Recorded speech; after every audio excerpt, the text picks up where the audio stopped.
Now bust it open, let me see you get loose. It's going down for real.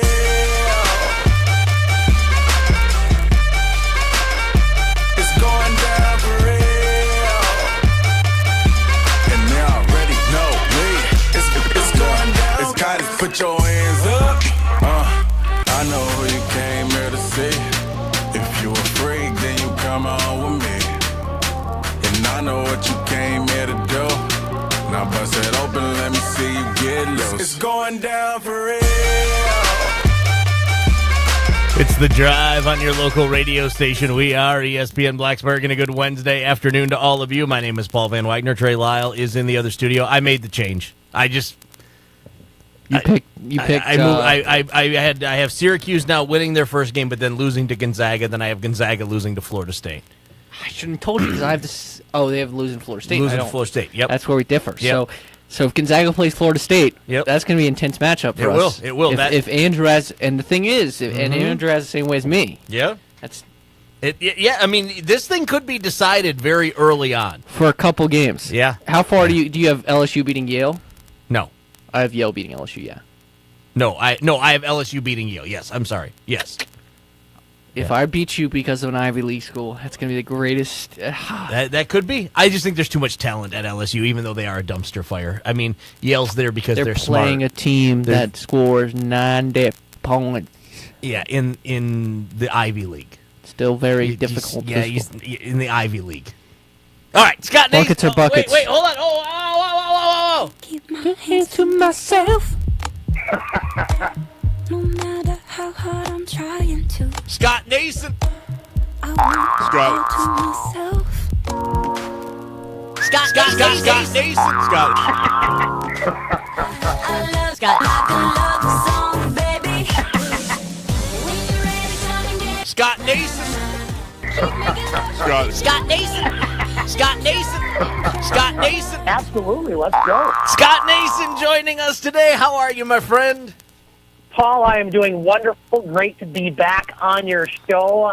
Very anticipated evening for me because coming up the next 4 days are arguably the best 4 days in all of sports for me. The first 4 days of the NCAA men's basketball tournament. So let's go. Let's talk about it right now. Now, I'm scrolling through the over 110 people that we have in the ESPN Blacksburg group, and I see a couple of idiots that have something in reference to Michigan State. I'm assuming you are one of them. I am go green and go white, Paul. Both of them. Okay. All right. Whatever. You're a dope. That's Scott Nason joining us today, talking a little NCAA college basketball, and you said it, man. This is the best 4 days of the year. I mean, you got the NCAA tournament, you've got the National Wrestling Championship going on for the NCAAs, you've got spring training baseball if you are so inclined to check that out. Gearing up for opening day next week. Gearing up for opening day is Wednesday. Yes, I mean there is 1 week. So much going on in the world of sports this time of year.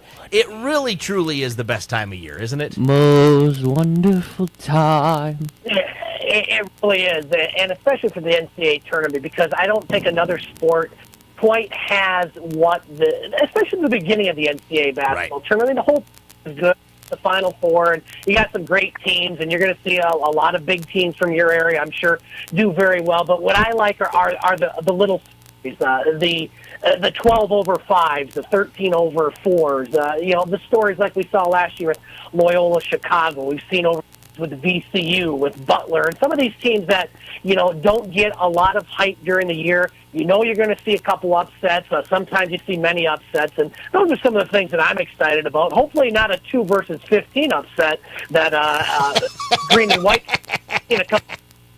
But it's always fun, and, you fill out your brackets. You're thinking, it's kind of like your fantasy football team when you're drafted. Well, this is a can't-miss bracket. This is a can't-miss team.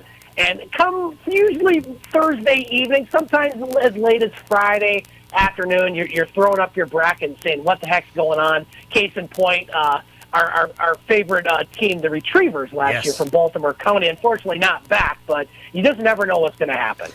From 1989 to 1998, Prairie View A&M lost 80 straight football games. Their basketball team picked up the mantle yesterday and lost to Fairleigh Dickinson. Are you buying these first 4 games as part of the NCAA National Championship? Paul, it's taken me a while for me to buy these games, but I watched both of them last night, and especially that first one. I thought it was a pretty entertaining game. I mean, Prairie View was shooting the lights out in the first half. I think they made 15 threes, but Fairleigh Dickinson came back in the second half, and it's big for those programs. I mean, are either one of those, or is Fairleigh Dickinson going to beat Gonzaga? Probably not, but at least maybe there's a maybe now with last year and a 16 beating a 1. So I'm kind of buying these games. You look at Belmont. I picked them to win that game and the next one going through, so I was very happy to see Belmont get through. So, yeah, I am kind of buying these first four. It's taken me a few years, but I think I'm finally there. North Dakota State plays North Carolina Central. If this was a football game, we'd all be putting money on the Bison. Who do you got in this game tonight? Yeah, I picked North Dakota State.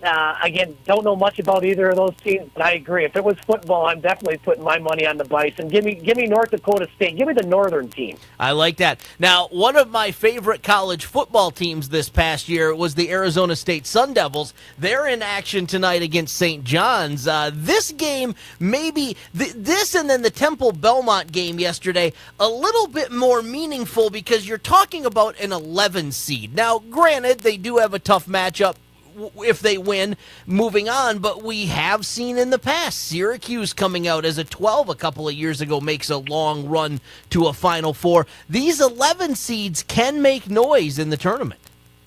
They really can, because you get a little bit of time to build some momentum. I mean, one of these teams obviously is going to win and be feeling confident going up against a Buffalo team that a lot of people are talking about as a team maybe to make a fairly deep run in the bracket. Arizona State coming out of the Pac-12, not real heralded as far as getting a lot of teams in. And St. John's, again, one of those last teams that were in. I have St. John's.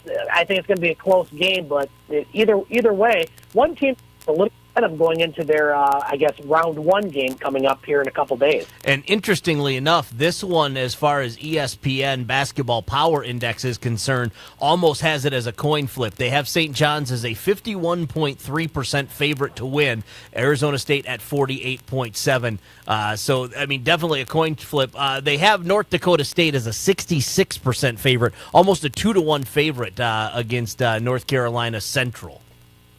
Good to see they're using the same coin I do, because that's exactly what I did picking those two games. I'm the NCAA and I on the same page. Certainly that hasn't been the case as far as when the brackets were revealed. So when we move on to Thursday and things tip off sometime around 12:20 in the afternoon, will you be sitting in front of your television? Are you one of those people that scheduled your vasectomy for this time of the year, Scott Nason?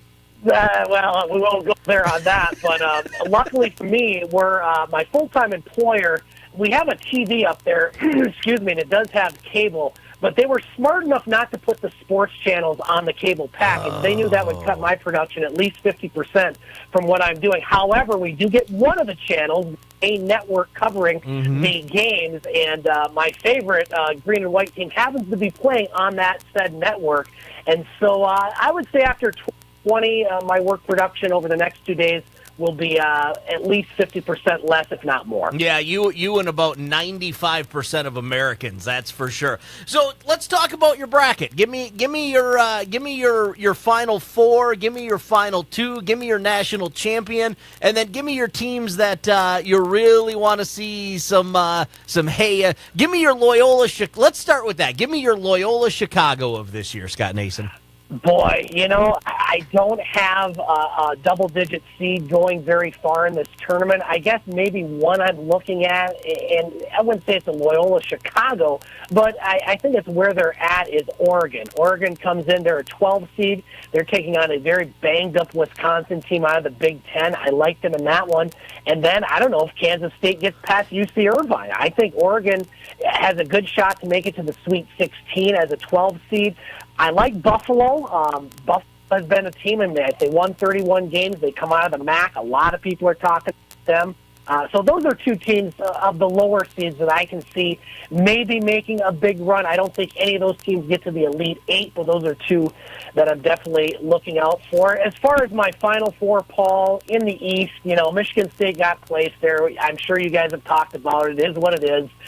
I just don't see Duke not making it to the Final Four. I would love to see a Virginia Tech upset in the Sweet 16, but Duke has all those guys back, and they're powerful. I like Duke coming out of the East. Out of the West, toughest one for me to pick. I have Florida State coming out. I have them knocking out Gonzaga. I'm not a believer in Michigan this year as far as getting up for the big game. We've seen that recently. I like Florida State coming out of the West as a 4 seed. The South, another one. I'm not a believer in Tennessee. I'm not a believer in Purdue. And I guess by default, I'm picking Virginia in the South to come out of that one as a 1 seed. And in the Midwest, I like a lot of chalk in this one. Carolina, Kentucky. I cannot pick 4 ACC teams in the Final Four, so I'm going to pick Kentucky. So I have Duke and Florida State. I know I'm boring in these brackets. I'm picking Duke, Virginia, Kentucky. I'm picking Virginia, and when the Nets are cut down in Minneapolis on April 8th, me and about 40%, I think, of the bracket. I hope I'm wrong, but I'm picking Duke. Okay. Well, I mean, I have Duke also, and I have them playing North Carolina. Yeah, and I think you and I both have them playing Carolina, right? Yep. Yeah. So I did, however, Scott, you this will come as no surprise to you. When the brackets were unveiled, my first reaction was, believe it or not, Michigan State got hosed. I'm a firm believer of that. And then I saw Michigan's draw, and I immediately put them in the Final Four. Well, and I think they could. I mean, I think they have a shot. I'm not a believer in Gonzaga. Texas Tech, they lost in their first round of the tournament. Florida State's hot, but I wouldn't be shocked to see Michigan there. And, the Big Ten needs to maybe move that championship game to what the ACC does. Started a day earlier because that game meant nothing, obviously. The brackets were already out. It wouldn't have mattered who won that game.